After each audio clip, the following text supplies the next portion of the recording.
Hello, and thank you for joining me as for just a few moments we consider some things which are spiritual in their nature, some things coming from the Word of God.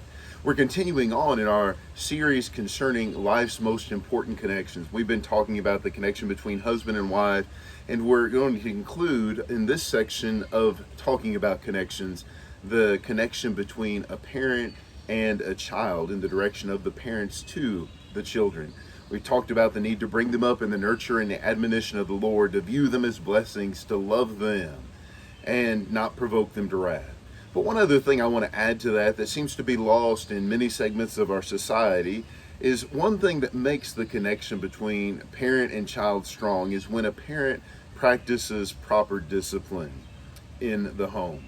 I think about the words of the Hebrew writer in Hebrews chapter 12, and he's talking about the discipline of God, but he compares that to the discipline that parents give their children. And notice what he said.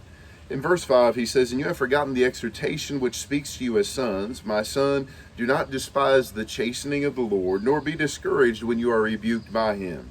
For whom the Lord loves, he chastens, and scourges every son whom he receives. If you endure chastening, God deals with you as sons. For what son is there whom a father does not chasten? But if you are without chastening, of which all have become partakers, then you are illegitimate and not sons. Furthermore, we have had human fathers who corrected us, and we paid them respect. Shall we not much more readily be in subjection to the Father of spirits and live?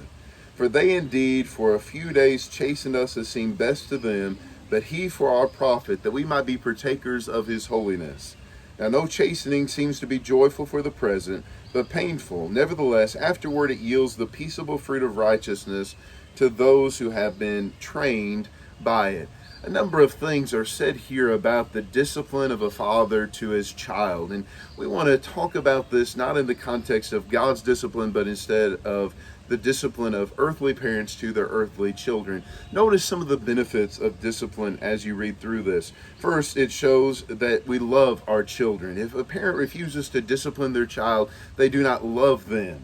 For the Lord loves those who he chastens in verse 6. Notice that it shows that there is truly a relationship there in verse 7. We also see in verse 9 that it creates an atmosphere of respect. That correction of children brings about respect in the hearts of those children towards their parents in verse 9. Also in verse 10, we see that correction is done for the profit of the child. And we also see in the next verse that chastening or discipline is not something that is pleasant on the part of the child, nor on the part of the parent. Parents do not like to discipline their children. Nevertheless, we appreciate that it is a profitable thing. And I thank God for parents who disciplined me. And may we ever be parents who would discipline our children to show that we love them, to show that there's truly a relationship there for their profit, for their good, that they might be trained by it in the end of verse 11. Thanks for listening to this short message.